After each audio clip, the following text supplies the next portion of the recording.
everyone! I just want to let you know that this video is a fan-made documentary and isn't affiliated with WayForward. Everything you'll see here belongs to their respective owners, including me and my adventures. That's kind of weird to say.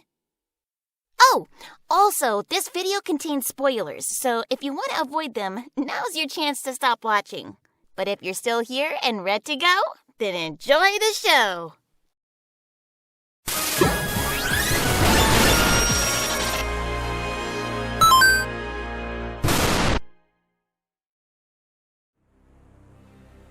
Genies. We all know what they are. Mythical creatures trapped inside magic lamps, and capable of granting their masters 3 wishes upon releasing them. Of course, that's how we usually acknowledge them in fiction, as opposed to the supernatural beings in pre-Islamic Arabian folklore. We got Disney's Genie from the original Aladdin movie, Genie from the sitcom I Dream of Jeannie, Norm from the Fairly OddParents, and Mr. Popo from the Dragon Ball series.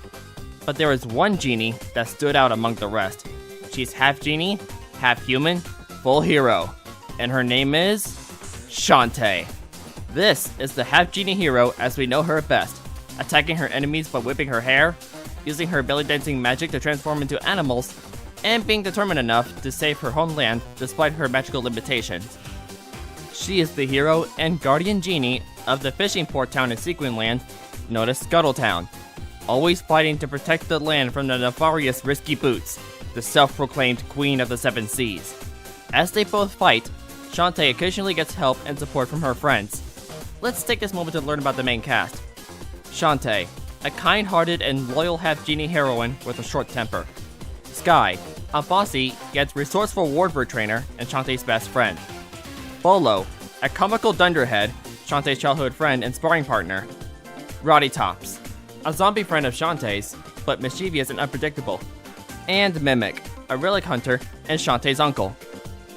Shantae was created by Matt Bozon, his wife and co-creator Aaron Bozon, and the series is owned by an indie video game company, WayForward Technologies. Besides Shantae, WayForward is known for making the Mighty series, the Adventure Time games, Contra 4, multiple SpongeBob games, and DuckTales Remastered. You may have seen Shantae in pretty much various types of media, such as fan art, DLC, a plushie, a magazine cover, t-shirts, other merchandise, as well as both a sticker and a Mii costume in Super Smash Bros. Ultimate. While she may not be as well known as certain mainstream game franchises, she is very popular among the indie game community, and she's got quite a strong and dedicated fanbase. She's been loved by many throughout the years, including myself, which is why I'm hosting this video to dedicate my love and passion for the franchise. But anyway, while Shantae's journey has been smooth sailing thus far, we must ask ourselves, how have we come this far? Well, let me tell you, Shantae certainly has a very fascinating history that you may have not heard before. Or maybe you have and you'd just like to hear me cover it. Well, either way, how I'm going to be teaching you this is that I'm going to talk about Shantae's history through game order. That way, you'll learn about all the games in the series at the same time. Now then, I hope you all are ready to go, because I proudly present to you... The Tale of Sequin Land, a Shantae documentary.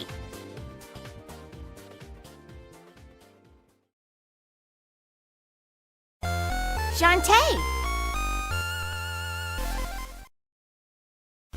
This is where the development of the series began. It all started around the year 1994, where Aaron Bozon created a character while returning from her camp counselor, named after one of the campers. Pretty cute, right?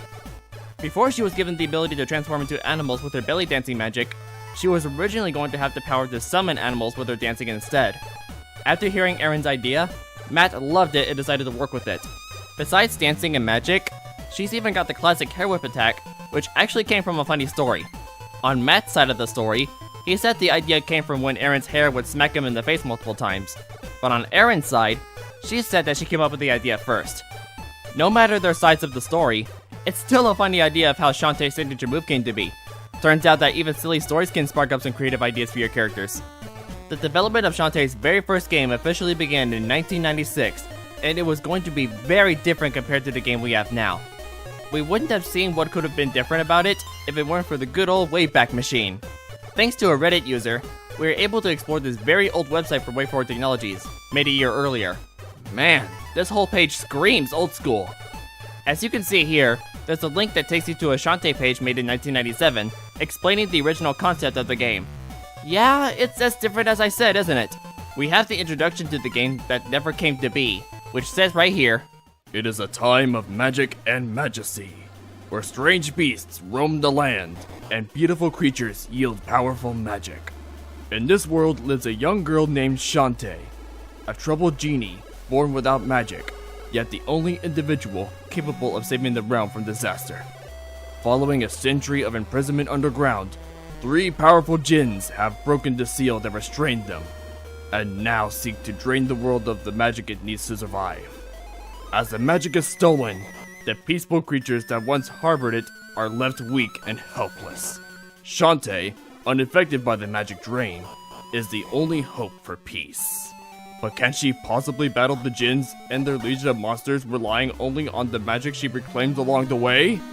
It's up to you to guide Shantae through perilous traps and dangers beyond your wildest imaginings." Yep, the original plot states that instead of fighting a tyrannical pirate, you fight 3 jinns to take back the world from its loss of magic. And instead of being a half-genie, Shantae's a genie born without magic, and she'd have to collect some on her journey. Interesting, right? Makes you wonder what the Shantae games would have been like if WayForward kept the original idea. But I'm glad we got the Shantae that we all know today. Now, at first, the game was supposed to be designed for consoles such as the Nintendo 64 or the Sony PlayStation, with 3D gameplay and 2D animated characters moving in and out of the backgrounds.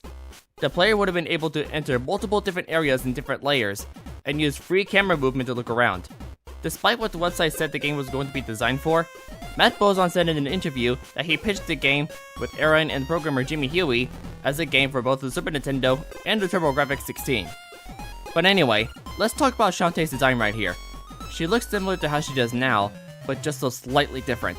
As you can see, her hair is brown instead of purple. It makes me wonder why they changed it to purple later.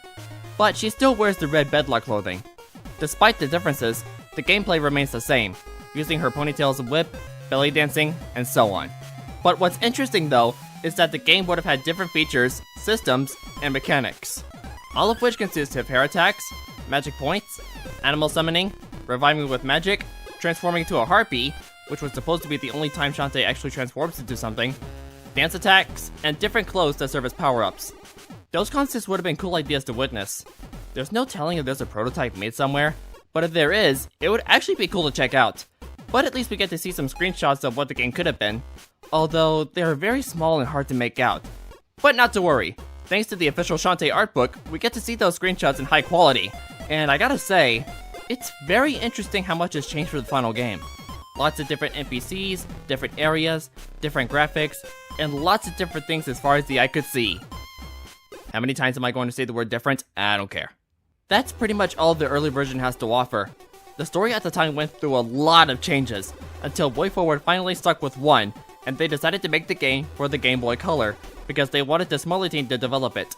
And as for publishing the game, they were struggling to find a company to publish the game for them. According to the Shantae Fandom Wiki, it said that the game needed a special cartridge to allow its impressive graphical prowesses, which was expensive to produce, and it was also sometimes considered that it was too risky to launch a new IP. But then at long last, they had the game published by Capcom, who are mainly well known for Mega Man, Street Fighter, Ace Attorney, Resident Evil, and Monster Hunter. And thus, the very first game was created, and the journey of the franchise had begun. This is the game that we all know and love. A game in the Metroidvania genre, Metroidvania being the subgenre inspired by both Metroid and Castlevania, where Shantae, the half-genie guardian of Scuttletown, fights to protect Sequin land from an evil pirate attack. No jinns, no summoning animals, and no brown hair. This game was released on June 2nd, 2002, right when the Game Boy Advance was around the corner, which by the way, the game has an enhanced upgrade when you play it on the GBA. The final story they came up with for the game goes as follows, according to the official Shantae website, which I'll explain more details on later. Have you ever heard of Sequin Land? It was once a magical place, protected from monsters and mishaps by beautiful guardian genies. Their heroism won long years of peace, during which many of the genies fell in love with mortal men. The resulting offspring were all girls, seemingly human, but with a trace of magical power, often lying dormant or manifesting in unusual ways. Thus, Half-Genies came into the world. Sadly, as the ages passed, large numbers of guardian genies began to disappear from Sequin land until not one remained. Many folks imagined that they had been captured inside bottles, while others believed that the genies had returned to their own realm. With the guardians gone, Sequin land began to fall prey to evil. In spite of their lack of skills, the daughters of the genies made a decision to pool their powers and stand against evil as best they could. Few and far between, these Half-Genies traveled the land, each choosing a kingdom to guard until peace could be won again. As they struggled to keep the peace, new villains emerged, and ancient foes returned to wreak havoc on Sequin land. Is this newest generation of guardian genies up to the challenge? Alrighty, now that we covered the final version of the story, let's talk about the plot for the game. At the beginning, Risky's pirate crew, also known as Tinkerbats, attacks the town and steals the steam engine from Mimic, which Risky herself plans to use for world domination. Mimic explains to Shantae about what the steam engine could do, and tells her that if Risky gets her hands on the 4 elemental stones, she could use their magic to power up the steam engine and turn it into the most unstoppable weapon of destruction. As Shantae sets off on her quest, she gets the help from Bolo, Sky, and her new friend Roditos to enter 3 dungeons to obtain each stone. At the same time, upon entering each dungeon, Shantae frees guardian genies from cages to learn some dance combinations in order to transform into animals such as a monkey, an elephant, a spider, and a harpy. Upon reaching the 4th and final dungeon and collecting the last stone, Risky ambushes Shantae and steals the stones away from her. And that leads to the final battle, where Shantae ends up discovering Risky's hideout, destroys the Tinker Tank, and battles Risky until she's defeated. After escaping the collapsing hideout, she suddenly gets transported to the genie realm, where some genies come to greet her and give her an offer to stay with them for eternity, after showing the act of bravery. Since that means never getting to see her friends ever again, Shantae declines the offer and gets sent back to Scuttletown to live the rest of her life as the town's guardian. And that's the entire plot of the game. Honestly, I am glad Shantae refused that offer, because we probably never would have gotten the future games, and it would have been the one and only Shantae game in the franchise. But moving on from that, I'll break down several things about the game that stands out from other GPC titles. The graphics and animations are great, the Metroidvania gameplay is fun, it managed to push the hardware's limitations, and the soundtrack is banger, thanks to the legendary Shantae composer, Jake Kaufman, also known as Vert. To be very honest, the fact that the game exceeded the Game Boy Color's hardware limitations is very impressive. I know there were other games out there that did the same thing, but this game is a pretty good example. Personally, I think the game is very good. It's a nice start of the franchise that we all know today, and it introduces the world and the characters very well. Now, what does everyone else think of the game? Well, it is still being praised today, but back when it was first released, it was a mixed bag. Let's look at the reviews. We got a 78 from Game Rankings, 4.5 stars from All Game, 3 out of 10 from Game Informer, 4.5 out of 5 from GamePro, 7.7 out of 10 from GameSpot, 9 out of 10 from IGN, 9 out of 10 from Nintendo Life, and lastly, 4.4 out of 5 from Nintendo Power. Now, you might be thinking, oh, that's not all bad, right? I mean, sure, but the sales are not any better. According to Matt Bozon, he said that the game sold poorly, with only 20 to 25,000 copies being produced, which did sell out, but a second print was never made. Now, I wonder if there's another reason why the game didn't sell well.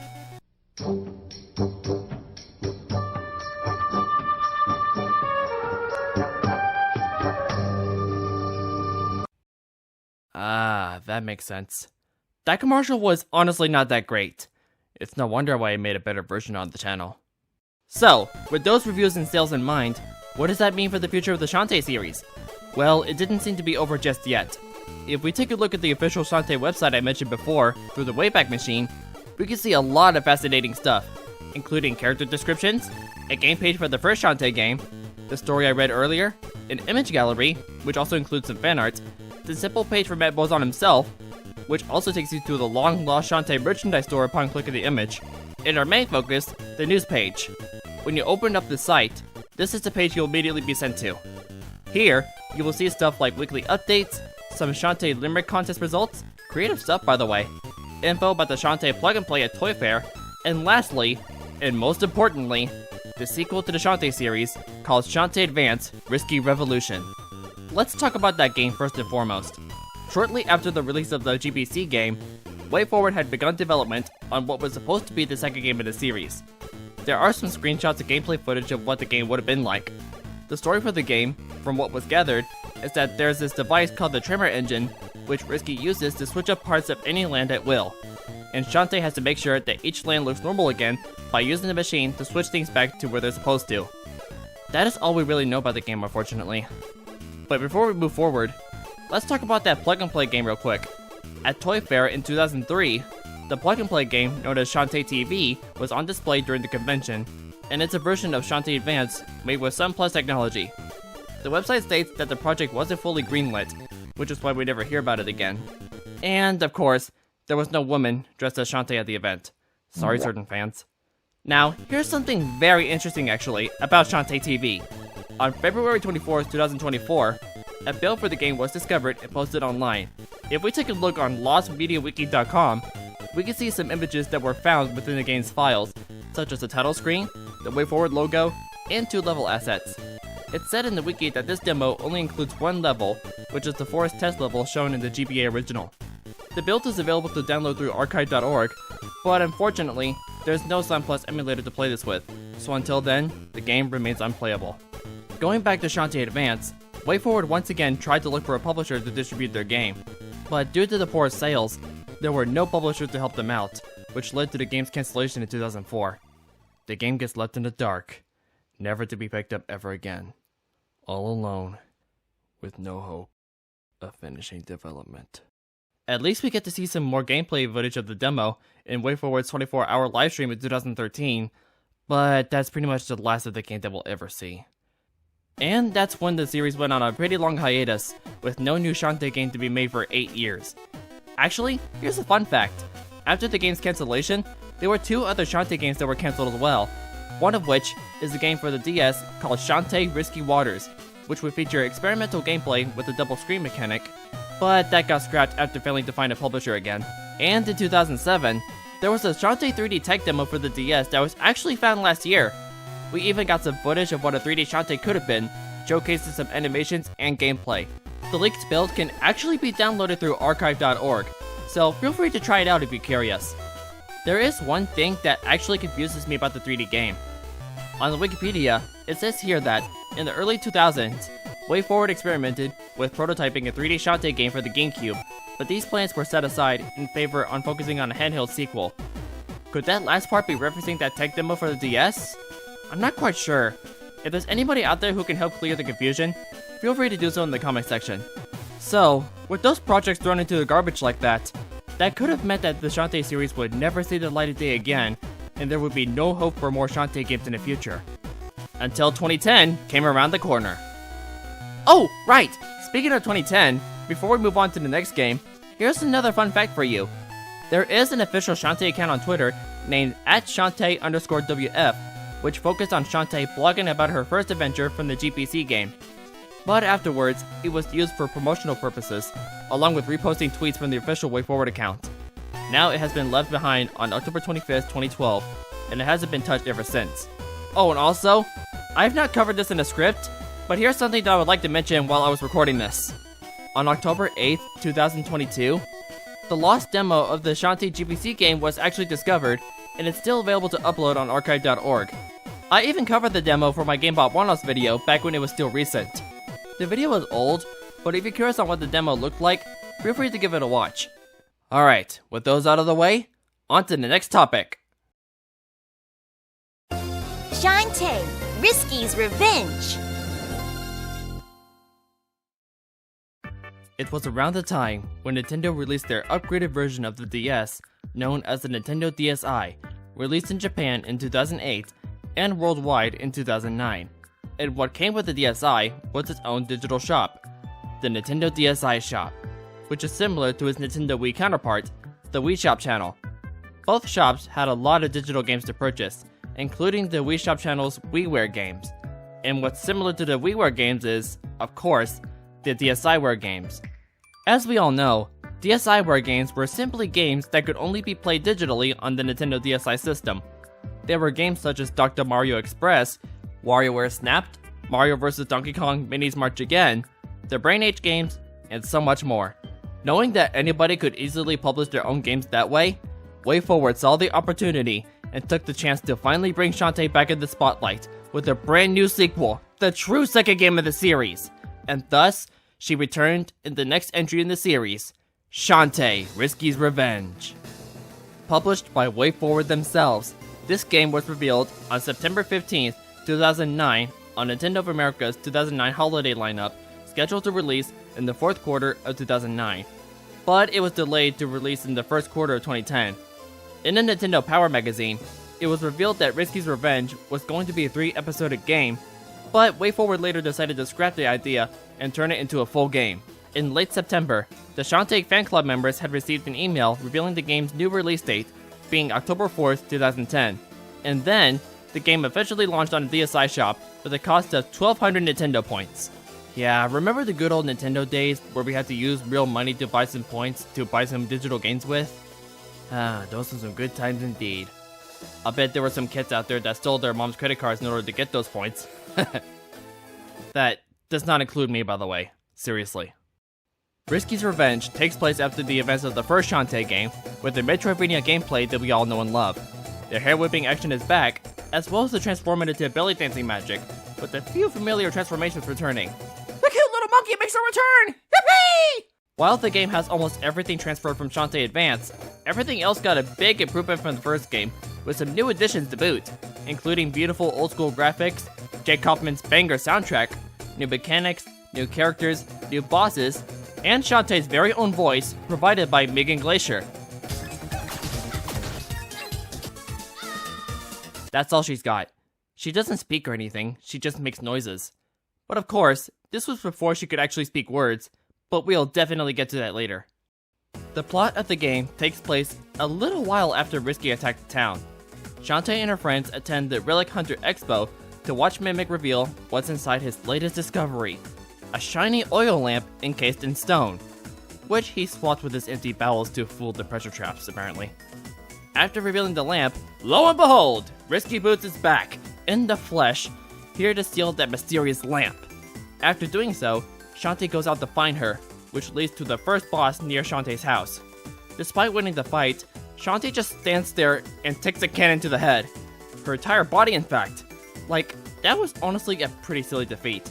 Honestly, I feel like that knockout would have been better if Risky aimed that cannon straight at Shantae instead of in an arc. That way Shantae would have no time to react.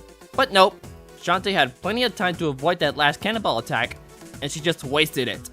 But moving on from that, upon being woken up by Mimic, Mayor Scuttlebutt appears, blames Shantae for Risky getting away with the damages, and straight up fires her.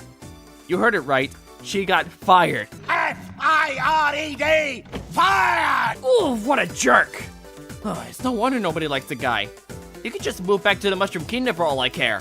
Even though Shantae's no longer the guardian genie of Scuttletown, she's still determined to stop Risky from whatever she plans to do with that genie lamp. After talking things out with Mimic, he tells her to find 3 magic seals before it's too late. The magic seals in question are what unlocks the lamp's magic. Using it in the wrong hands can lead to serious disasters. After accepting their quest, Shantae's new adventure begins. Going after the first magic seal on the list, she happens to run into Ruddy Tops, who helps give Shantae information about the magic seals using the, web. Web jokes. The info Roddy has gathered states that each of the 3 magic seals were guarded by the 3 barons of Sequin Land.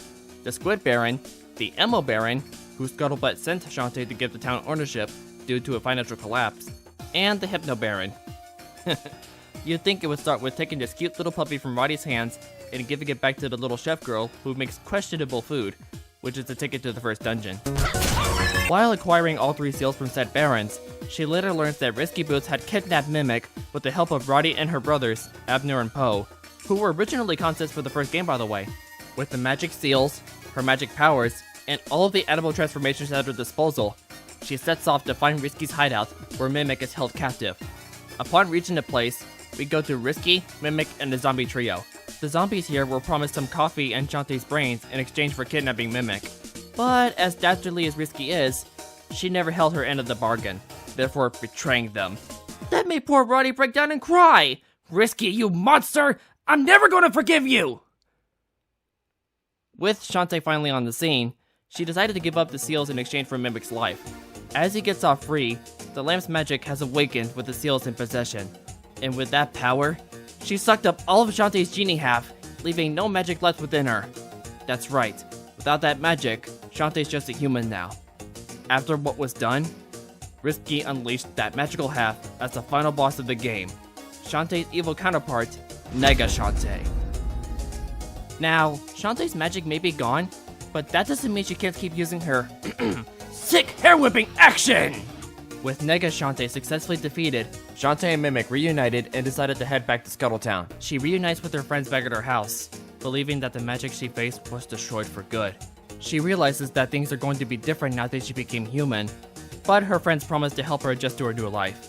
And to make things better, Mayor Scuttlebutt comes back and decides to rehire Shantae as the town's guardian genie. And that's where the story ends. For now. Okay, with all the plot covered up, let's talk about the reviews. When the game came out, it was actually praised for how great the game was. And to this day, it's still a great game. Many reviewers said that it was one of the best DSiWare titles ever made. Lots of the game's ratings are pretty positive. Even IGN themselves called it a labor of love, a sequel that doesn't disappoint. That's quite awesome if you ask me. And what's even cooler is that IGN gave the game the Best Visuals Award and Best DS Game for 2010. What an incredible honor! Everybody loved it, not just for the game itself, but even for its graphics, soundtrack, and that good old Metroidvania style. But there is one common thing that the game was criticized for, and it's the map system. To be completely honest with you, I don't remember having any problems with the map system. I played the game on iOS, which was released a year later, and I don't think I had any issues working with it. But of course, it has been 3 years since I last played it, so I couldn't remember the small details. But I'll definitely get back to it at some point so I'll understand what they're talking about. So with some of those issues in mind, there's always a time to fix those problems, as well as touching up the game some more. And that time was when WayForward published the Director's Cut version of Risky's Revenge on Steam, which includes a new mode, HD portrait artwork, and an improved map system, which people still complained about. Oh well, what more can you do, huh? And that about does it for Risky's Revenge. Now, after the story ended on a cliffhanger, I know what you're wondering. What's going to happen next? Will Shantae never be a Half-Genie again now that her magic is gone? Well, don't you worry, because this next game has the answers to all of your questions. Shantae and the Pirate's Curse. Be sure to put on your pirate hats, you landlubbers, because we are about to set sail! This section is about to take us all back to the good old 3DS era. After that wonderful handheld came out on February 26, 2011, Nintendo had launched a new digital store on June 6th called the Nintendo eShop, which is still running to this day on the Nintendo Switch and the Nintendo Switch 2. Why did they have to change the eShop's looks? Where did all the orange go? It looks so red! Anyway, much like the DSi shop, you could purchase and download any digital game you want, but this time, you'd have to use real money instead of points. But that's not the point here. Unintentional pun, but whatever.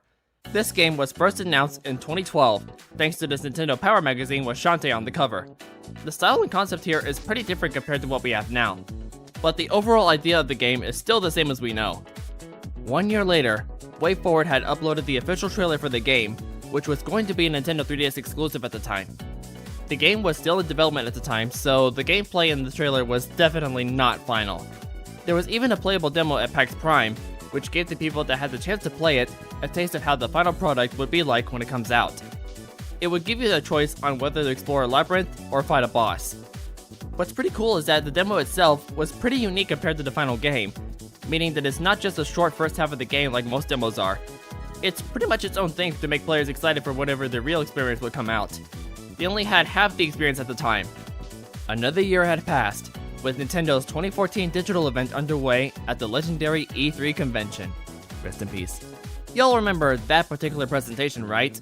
Mainly just for, you know. Come on, Reggie, give us Mother 3! How about this instead? During the presentation, another official trailer for Pirate's Curse was revealed, showcasing the real gameplay compared to what we saw in the first trailer and the demo. And this time, the game was set to be released on both the 3DS and the Wii U in the same year. Y'all remember the Wii U, right? You know, New Super Mario Bros. U, Nintendo Land, Game & Wario, Splatoon, Miiverse? The console that sold poorly? Everyone thought that it was just an accessory for the Wii? Alright, moving on. Moving on. The game was first released on a 3DS on October 23rd, 2014, and then on the Wii U on Christmas Day. The evolution for the series was getting better, as the game itself got a fresh new art style thanks to Makoto Yabe, aka Ko, from Inti Create, the company that is best known for the involvement of multiple Mega Man games. Not only was the art style new at the time, the game even got a new voice actress aboard on the ship, and she's been the current voice of Shantae ever since. Say hello to Christina V. Rep to go! She is, and always has been, the best Shantae voice actress in years.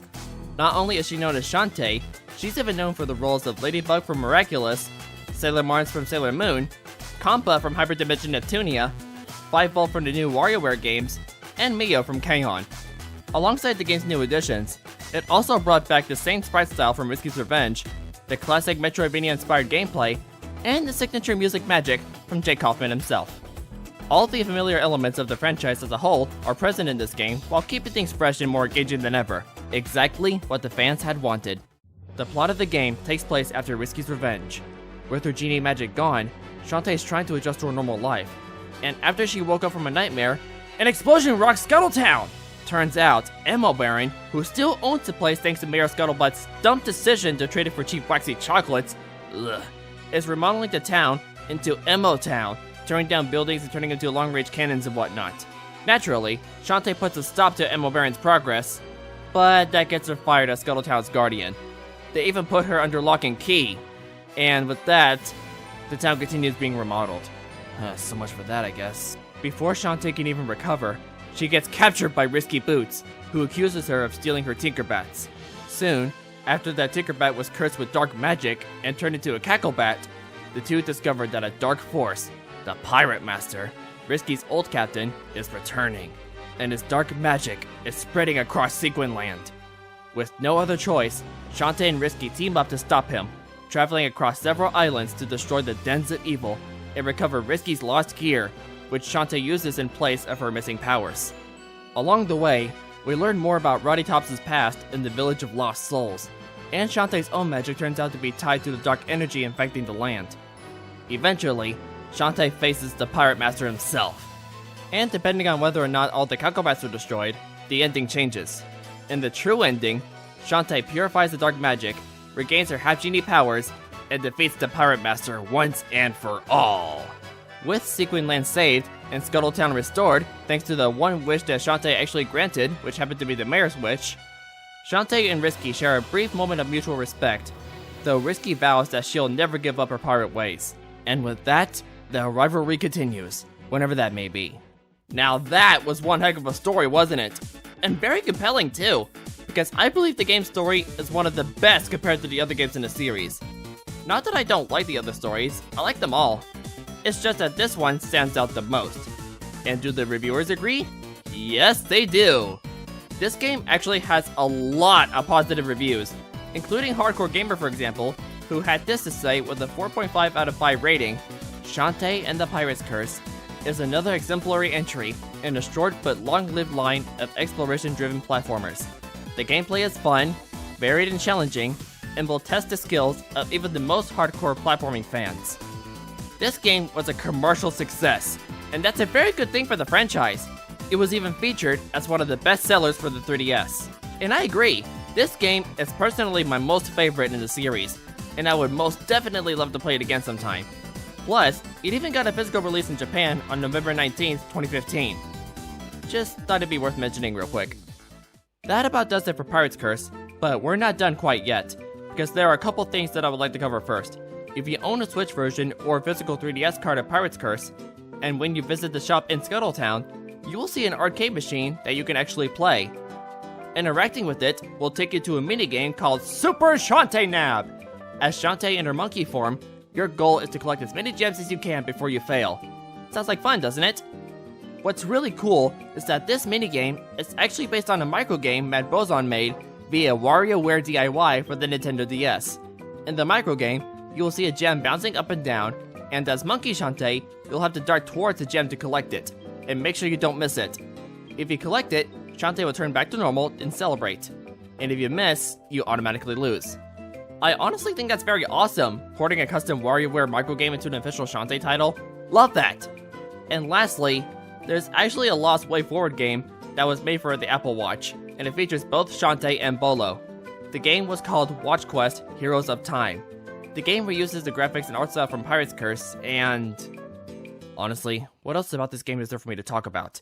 It is considered lost media now, since the game is no longer available to download or play. Besides, there is nothing interesting to talk about for this one anyway, so let's just leave it at that.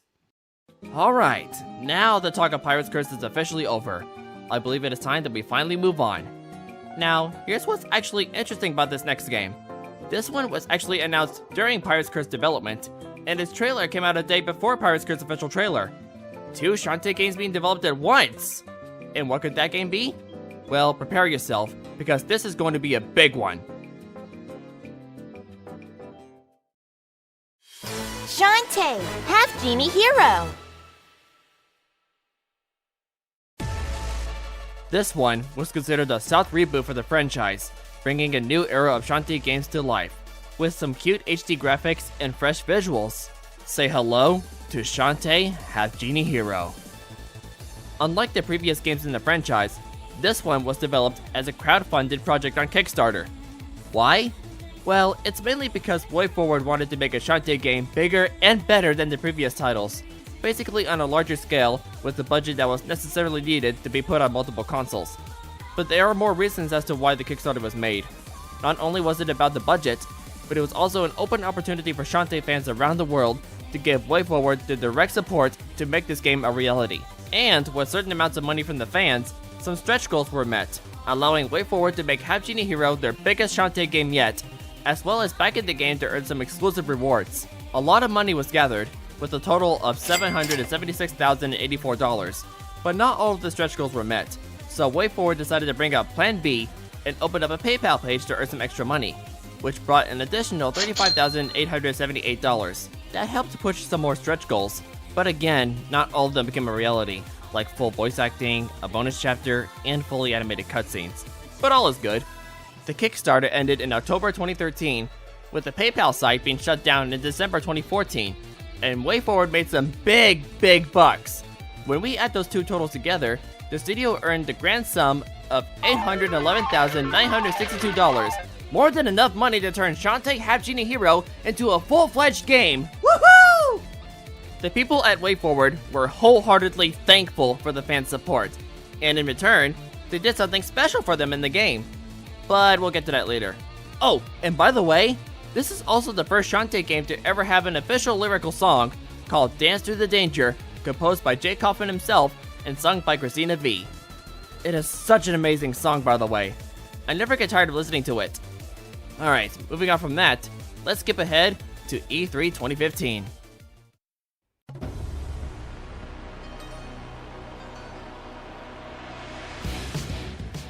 A new trailer was released for the game, revealing the biggest blow-up the game had ever received since its Kickstarter trailer from 2 years back. And everybody was excited for the game to be released. I mean, look at the graphics, the level designs, the visual effects, all of it! It looks so much better, doesn't it? Things were looking very bright for Shantae that day, and people then waited for the game to eventually come out. A year later, another trailer was revealed during E3 2016, showing a lot more stuff to make the fans crave for more. And let me tell ya, the game at the time was looking a lot bigger than ever before. It even got me excited for the full release. But what's also interesting is at the beginning of the trailer, we see the logo for the company called Xseed Games, who were actually responsible for publishing the physical versions of Half-Genie Hero for consoles, such as the Wii U, the PlayStation 4, and the PlayStation Vita. Speaking of consoles, the game was originally planned to release on the Xbox 360 and the PlayStation 3, but WayForward decided to cancel that plan because not a lot of backers asked for that to happen. Out with the old and in with the new, I suppose. The game was originally expected to release in fall 2016, but WayForward decided to delay the game's development for several weeks to polish things up and squash those nasty bugs and glitches. Plus, it was announced in September that all of the content was complete, meaning that they implemented all of the funded goals as possible. But then, on December 20th, 2016, it happened. Shantae, Half-Genie Hero. The wait was over, and Shantae, Half-Genie Hero had finally been released. Besides the Wii U and the two PlayStation consoles I mentioned, the game was also released on both the Xbox One and Steam, which later follows up to a Nintendo Switch release on June 8th, 2017. The game also got ported to Amazon Luna on October 20th, 2020, and Google Stadia on February 23rd, 2021. We, don't talk about that one. And finally, it was ported one last time to the PlayStation 5 on November 2nd, 2021. Moving on from the mention of re-releases, let's go over the plot for the game. We already spent so much time talking about the Kickstarter era, so let's cover the basics of the story. One night, Shantae was awakened to a mysterious voice, which led her to an underground basement, discovering a secret cave, where the messenger from the Genie realm warns Shantae of a great danger that only she can defeat. After waking up in the morning, Shantae decides to visit her Uncle Mimic to help him out with a brand new machine called the Dynamo, which Mimic plans to design the machine to keep the pirates away from Scuttletown all day and night. But of course, the building plan was foiled when a single Tinkerbat ran off with Mimic's blueprints. And to no surprise, you guessed it, a burning town. With the assistance of Sky and Wrench? Whoa! That grew like 100 times bigger! Anyway, Shantae sets out to find the reasoning behind the attack. And who wouldn't it be other than good old Risky Boots? After taking care of Poop Toot, Risky, for some reason, handed Shantae back the blueprints. Well, that was easy. Right? Well, what does Mayor Scuttlebutt have to say to all this? What? Fired? For the third time already? Come on! Yep. Risky escaped, Main Street was in shambles, blah blah blah, so Mayor Scuttlebutt here decided to find and hire a new Half-Genie to replace poor Shantae here. While that was happening, Mimic revealed to Shantae that he's missing some components that his big ol' doohickey needs to be complete. So Shantae sets off across Sequin Land to get the components Mimic needs and beat some more baddies, including the Giga Mermaid, the Ammonian Army, Squid Baron and Hypno Baron, and a giant sandworm commanded by, a character with wasted potential. And then, when everything was collected and that the Dynamo was complete, everything went wrong immediately. Turns out that Risky handed Shantae her own Dynamo blueprints instead, building the machine to her specifications. Shantae gets blasted with dark magic, slowly turning her into, that's right, Nega Shantae. Welcome back, you little evil gremlin. Luckily, Sky, Bolo, and Roddytails managed to turn her back to normal, and then they worked together to come up with a plan to save the Genie realm from corruption and stop Risky's evil plans once and for all. After one final showdown, Shantae had the hardest choice, to destroy the Genie realm that Risky had sadly corrupted. But in the end, the Genie realm was safe thanks to Mimic's magic polarizer. What a relief indeed. Oh, and Scuttlebutt rehired Shantae again after all that trouble. Glad we won't have to see him in Shantae's outfit. Ugh. And that was the main story. But the game's not done yet, because there are actually some additional modes for you to tackle after that. One is for completing the main game, a couple of them were free updates, while the rest were paid DLC, except for those who supported the Kickstarter project. Aside from the first two modes that I'll be talking about, the rest are all retellings of the main story, but with their own twists. First up, we got Hero Mode, where you can play through the whole game with all the transformations unlocked, guaranteed to help you beat the game easier and faster. Next, we got Hardcore Mode. Released on March 6, 2017, as part of Update 1.01, this mode lets you play the main game with classic Shantae difficulty that can give you quite the challenge. Think you'd be up to it? Another one on our list is Pirate Queen's Quest, where you play as the Queen of the Seven Seas herself. In this mode, after Shantae becomes corrupted with dark magic, Risky Boots sets off around Sequin Land to gather up parts for her very own Dynamo, aka the Tinker Brain. Besides the different story, this mode also changes the level layout, adds some new enemies, new puzzles, a new boss fight, and Risky gets to use her abilities from Shantae and the Pirate's Curse. Sick, right? This expansion was released on August 29th, 2017. Next up, we got my personal favorite, Friends to the End, released on December 12th, 2017. In this mode, you get to play as either Sky, Bolo, or Roddy Tops. By the way, those three got their own official voices. First is Sky, who was voiced by Karen Strassman, the current voice for Rouge the Bat in the Sonic the Hedgehog series. Next is Bolo, who was voiced by Nathan Sharp, also known as Nate Wants to Battle, but he was then replaced by Ross O'Donovan, also known as Rubber Ninja, for the next Shantae game. Gosh darn it, Ross! Just kidding. And lastly, we have Roddy Tops, who is voiced by Jeremy Lay. She's known for the voice roles such as Lucy Heartfilia in Fairy Tail, Plutia in Hyperdimension Neptunia, and Makoto Nijima in Persona 5. Three of the characters have their own unique abilities to help you bypass certain puzzles they're made for. Sky can use her warbirds as platforms, Bolo can use his trusty mace and swing from hooks, and Roddy Tops can throw her head to teleport from one spot to another. This also takes place during the moment where the dynamo corrupts Shantae. It also shows how these three were able to snap Shantae back to her senses. They simply just had to enter her mind and speak from their hearts. Now that's true friendship right there. And lastly, we got some more game modes that are not canon to the main story whatsoever. Say hello to the Costume Pack, Ninja Mode, Beach Mode, and Officer Mode. Not only do all these modes give Shantae some different fits that look good on her, they even change her gameplay style to make things more interesting. By the way, the Officer Mode here is based on another WayForward game series called Mighty Switch Force, part of the Mighty series I mentioned earlier. Those games are fun, by the way. These modes were released on April 10th, 2018. Jumping to July 31st, this game got itself a free update where it added the fourth costume mode called Jammies Mode, where Shantae goes from level to level to invite all of her friends and enemies to her ultimate slumber party! That whole thing sounded like a nod to Super Smash Bros. Ultimate, but that could have been just a coincidence. Couldn't it? I mean, this update was made before Smash Ultimate's release, and when we look back to November 1st, 2018, this happened. Shantae! Anyway, along with the new Jammies mode, there was also a new transformation based on Sophia the Third from Blaster Master Zero, which Shantae herself was in as a playable DLC character. Now, for those who have missed some things or have not bought any of the DLC, then not to worry, because on May 8th, 2018, WayForward had published the Ultimate Edition for Half-Genie Hero, which included every single thing, all in one package, including the option to change the colors of both Shantae and Risky. Neat, right? Phew. That was quite a haul, right? But what do the reviewers think of all this? Well, let's take a look. Although this game doesn't have more good reviews than Pirate's Curse, it still got some great positive feedback regardless. And according to Metacritic, Half-Genie Hero has received some genuinely favorable reviews. Some people might not find it to be better than Pirate's Curse, but as its own game, it's still great in its own way, and not to mention a lot of fun. With an 8 out of 10 rating, IGN's Vince Ingenito approved of the different action and level design, compared Shantae's animal transformations to the suits you see in Super Mario Bros. 3, and commented that, in his own words, its hand-drawn look and toe-tapping music successfully channel a joy and enthusiasm that has become far too rare in modern video games. To be honest, I can agree with that review. This game really does show that modern games can be a lot of fun and full of joy if you let the creators work their magic. Now before we move on to the next game, there is one more thing to talk about.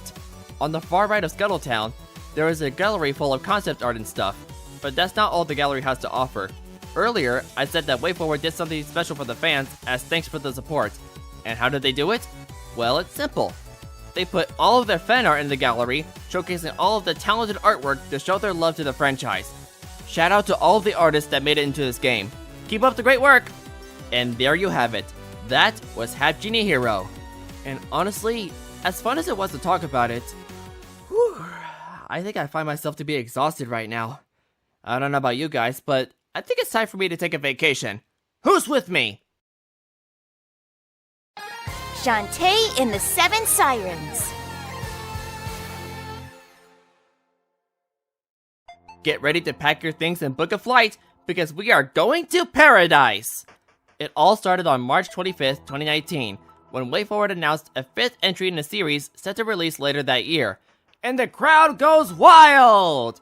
As we can see from the announcement image, the style for the game was going to be very different again, and we see that it has an underwater background. What kind of story will the game have? Also, Shantae's hair being shaped like a number 5, very clever. I guess Shantae used too much hair gel? The release date wasn't announced yet, so of course, like every game that gets their first announcement, we had to be patient and see what else they have in store. But then, on July 5th, 2019, something awesome was posted on the official WayForward YouTube channel. Take a look. Rise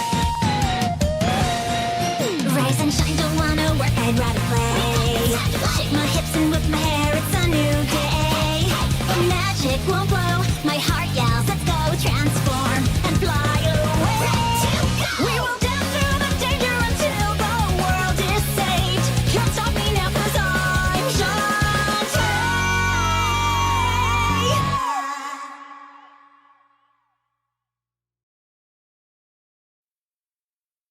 Wow!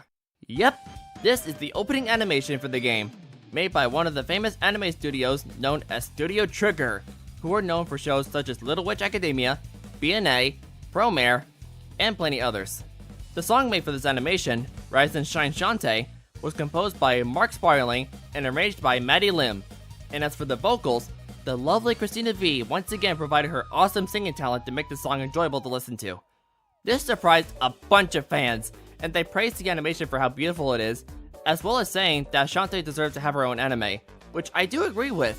If Shantae ever gets her own show by any kind, no doubt that I'm going to watch it in a heartbeat. On September 19th, 2019, the game was released to the public, but there's one catch. At the time, the game was only released on Apple Arcade, which is a subscription-based video game service with a big library of games to play on your iPhone, iPad, Apple TV, and so on. Now, this raised a lot of mixed opinions, because usually, anything that's subscription-based is frowned upon because people will have to keep on paying for the service in order to do anything with it. It's a way for corps to earn that extra moolah over time, and not everybody is on board with it because they would mostly rather save their money for one-time purchases. It can be a pain in the butt sometimes. But thankfully, the consoles didn't get left out, because later, on May 28th, 2020, Sirens was released on Steam, the PS4, Xbox One, and Nintendo Switch. Oh, and it was released on Mac OS on October 7th, 2019, but that's not important. Later, the game was released again on the PlayStation 5 on March 22nd, 2022, and on Android on November 20th, 2024. The fans were satisfied, knowing that they were finally able to play the game on the preferred consoles, and they wouldn't have to worry about spending a single cent on a subscription-based service just to play it. When you boot up the game and start playing it, you might find out that the Metroidvania-style gameplay has returned, allowing you to explore an interconnected world. The transformation mechanic is back, but it's quite different this time. In this game, transforming utilizes two different abilities.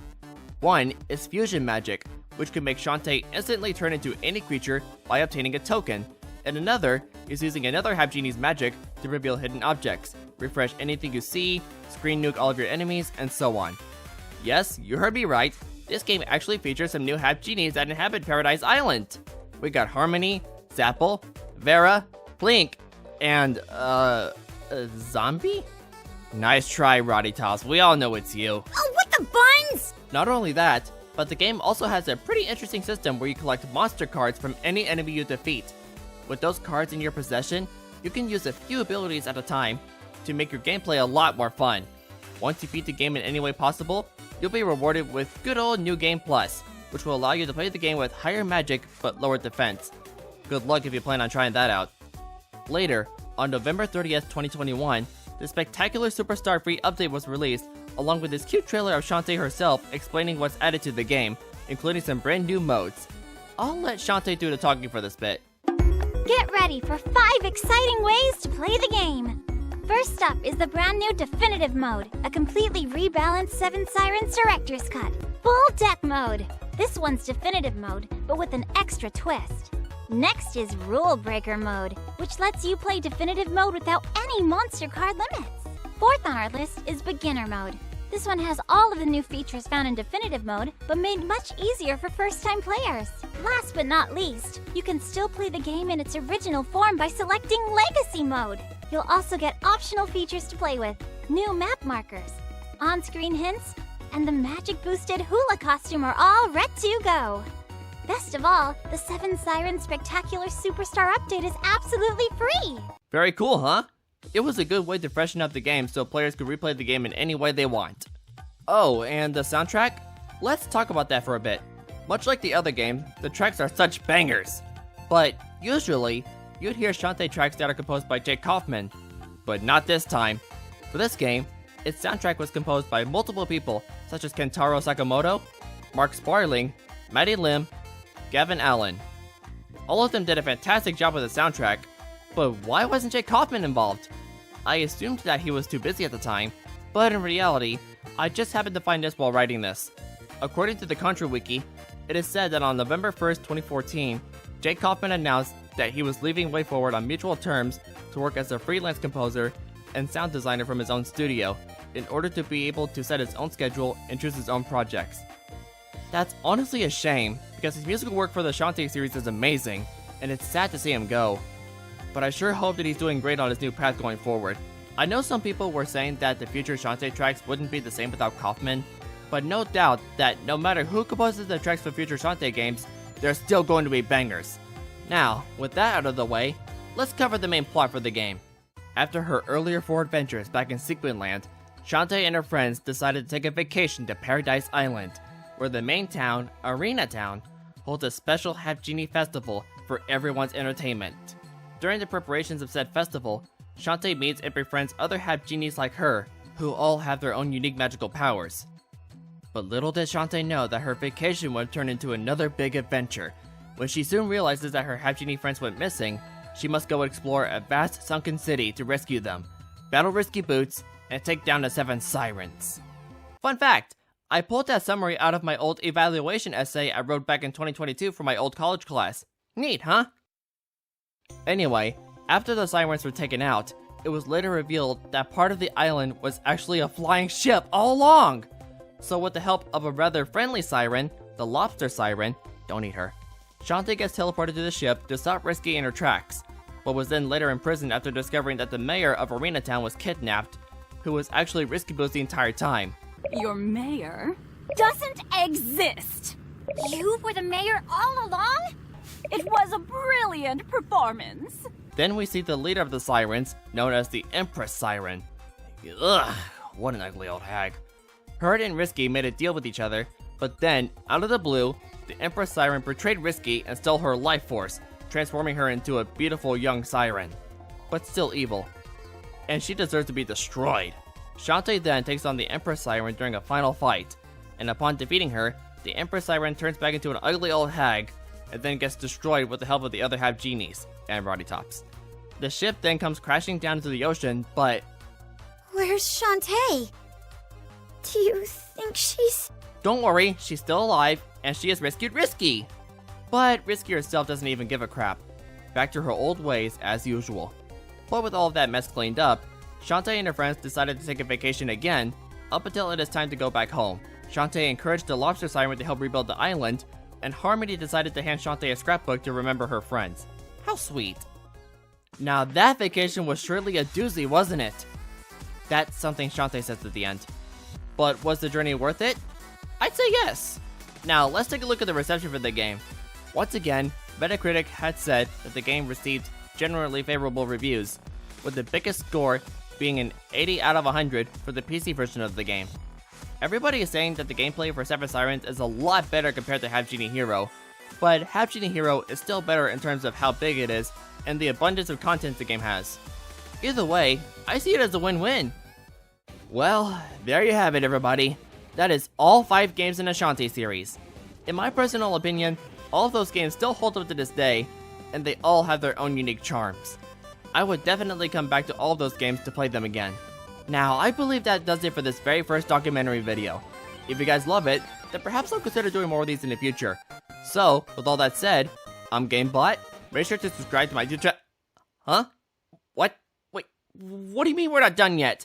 I covered every Shantae game for this video. There's nothing left to talk about. Wait, Shantae Advance? What are you saying? That game was canceled. There's no way I can... What? Huh? Wait, they did what now? Shantae Advance, Risky Revolution. Well now folks, I honestly never thought I'd see the day. This moment in gaming history was absolutely mind-blowing. On July 12th, 2023, the official WayForward YouTube channel posted an announcement video revealing the revival of the cancelled Game Boy Advance entry in the series. They were really bringing back a dead project back to life after 22 years! Isn't that crazy or what? Nobody saw it coming. And I mean nobody saw it coming. It was one of the most exciting moments in our lives as Shantae fans. Now, since WayForward decided to pick the project back up, they had to make some changes to it to fit with the modern theme, while leaving most of the other aspects of the game untouched, transforming it from a pure demo into a fully completed title. In the video, Matt himself said that it felt weird leaving a project undone, which I don't blame him. So he and WayForward decided to change that, so we could finally have the chance to play it. We get to discover a hidden chapter of the Shantae series that was never revealed to the public, until now. But of course, WayForward couldn't have made this revival possible without the help of Limited Run Games, which is a company that functions as both a video game publisher and an online store. The store in question sells things such as physical media, limited edition merchandise, and so much more. The game was set to be released on the Nintendo Switch, the PlayStation 4 and 5, the latest Xbox systems, Steam, and of course, the good old Game Boy Advance. What? The Game Boy Advance version of the game was available for pre-order on the Limited Run site from February 23rd to April 7th, 2024, with the choice of either getting the Standard Edition or the Collector's Edition. I actually pre-ordered the Standard Edition myself, and I was super stoked to get my hands on the game and play it on one of my old GBA SP systems, just like back when I was a little kid. But the main problem was, they took too long. Yeah, Limited Run Games is unfortunately notorious for their countless shipping delays and such, which usually leaves a lot of mixed views on the company as a whole. Some pre-orders that people have made often take either many months or worse, a whole year. Sure, pre-orders usually take a long time, but Limited Run is pretty bad about it, especially with their annoying amount of delays. That may be frustrating as all heck, and believe me, I totally agree with that. I had my share with Limited Run delaying my pre-orders twice. The first time was getting that Roddy Tops plush from Fangamer. The moment I saw that plush, I just had to get my hands on it. So I decided to pre-order it on August 24th, 2021, before it goes away forever. But of course, the wait was unnecessarily long, despite me being positively patient for its arrival, because I believed that Limited Run meant well. I mean, they still got some cool stuff, right? Anyway, I had to wait until April 2nd, the year later, to finally get the plush, and in the end, it was all worth it. Shantae has a friend now, yay! And then, when I pre-ordered Shantae Advance on March 6, 2024, it was worse. While waiting for the game to arrive, I had received 2 emails about the pre-order's progress. The first one I got was on June 28, 2024, where Limited Run informed me that they had changed the estimated shipping date from October to January. Okay, that's fine I guess. I suppose I could wait for a little longer. But then, on January 13th this year, the estimated shipping date was changed again, from January to April. Oh, come on! Yeah, I didn't think that the delays would be that obnoxious, but it is what it is. Yeah, it is what it is. But again, the wait was absolutely worth it, because on April 29th, the game had finally delivered, and I was super excited to finally play it. In case you hadn't seen it, I actually made an unboxing short of my copy of Shantae Advance, and it was fun to do. I played the game from start to finish, up until I 100% completed the game at the beginning of May, and I enjoyed the game quite a lot. It was definitely worth my time, and honestly, it felt good playing a GBA game on actual hardware after such a long time. The game's a personal 9 out of 10 for me. Shantae Advance has exactly what we would expect: some classic hair-whipping action, good animal transformation system, some humorous dialogue, colorful character designs, and a banger soundtrack, which was composed by Maddie Lim, who returned to compose for the game after 7 Sirens. This game was very fun to play, and the terrain swapping mechanic makes the gameplay a lot more interesting, moving from foreground to background and vice versa, giving you multiple paths to take in order to find some secrets and stuff. Now, it's great that a lot of us finally got our hands on the cartridges, but we were informed about a particular issue. According to this user on Blue Sky, they reported that the GBA card they received was cheap, scuffed up, and dirty. And I think the same scenario goes for some unlucky people that have their copies of the game as well. If you're one of those people, then I'm sorry this has happened to you. Even someone in the comment section of my unboxing short warned me about this issue, and I am personally believing that I was lucky to have obtained a cartridge that wasn't suffering the same issue that some other people were possibly facing. The reason why those cartridges came out this way was because, according to Limited Run Games, the cartridge manufacturer, which is Retrobit Gaming, had to source a lot of new old stock frame chips that are no longer widely manufactured, but that there would be no issues with the operability or function of the cartridges. Even Retrobit Gaming themselves were aware that some cartridges had imperfections found on a small number of boards, but they assured that the cartridges were actually safe to use for any GBA system. Alright then. That whole issue is another reason why people are often skeptical about limited run games, besides their constant pre-order delays. Hopefully they will do better with their products next time. I expect them to do better. But, enough with the negatives. Let's dive right back into the positives, shall we? Now, where was I? Oh, right! As I said earlier, when WayForward picked this project back up, they decided to do an overhaul of changes. I mean, if we take a look at the earlier screenshots and footage, and compare them to how the game looks now, they really spruced up everything.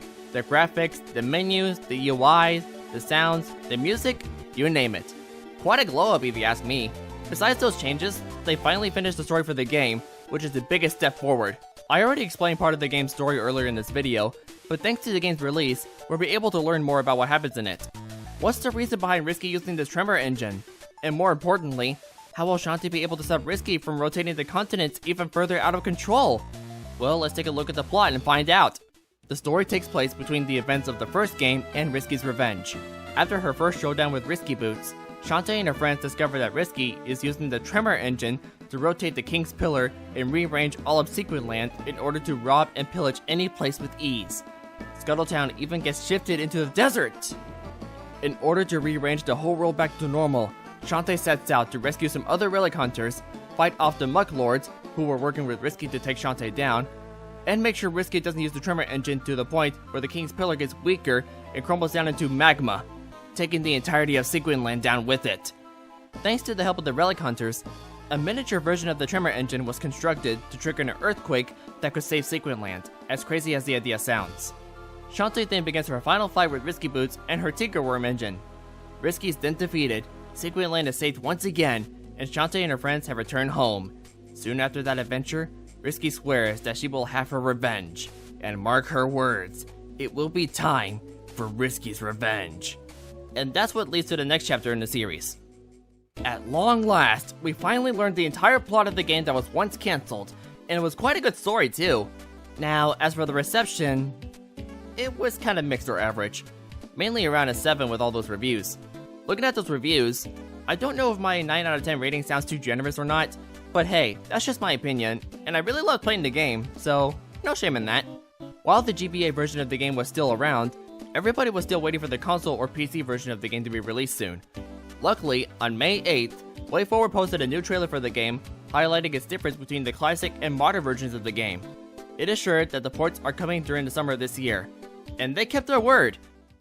Before the game was released, there's another trailer for the deluxe edition of the game, which comes with 3 new costumes that give you different abilities. The Relic Hunter costume gives you a Pike Ball boost, the High Voltage costume, personally my favorite outfit design, gives you a Storm Pump boost, and the Sissel Armor costume gives you a Fireball boost. This was honestly unexpected of WayForward to do, but I'm not against it. Those outfits look great on Shantae, and the benefits that come with those costumes could really help with anybody's gameplay. The more power the better, am I right? At the end of that trailer, the game was set to release on August 19th, and then it finally came out.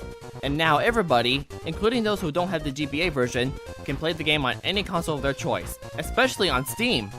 Oh, speaking of, I actually happen to have the Steam version in my library, so maybe at some point, I might do a live stream of the whole game when I get the chance. Hope you all look forward to that. Alright, now we've covered everything. That was all 6 Shantae games in the entire series, from the GBC classic that started it all, to the long-lost GBA game resurrected after 2 decades. Seeing how far the Shantae series has come today, let me just say, I am so proud of its growth. Shantae will always hold a special place in my heart, and I will never stop being a fan, no matter what changes the future may bring. Huge thanks to Aaron and Matt Bozon, along with WayForward Technologies, for making this franchise a reality. I very much look forward to what else they'll cook up for the future, and here's to hoping they'll make some more Shantae games down the road. But anyway, that is truly it for this first ever documentary video. Please let me know if you want me to do more of these in the future. I'd be glad to do so. With all that said, I'm GameBot. Make sure to subscribe to my YouTube channel. Hope you enjoyed it. Thanks for watching, and take care.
Thanks for watching!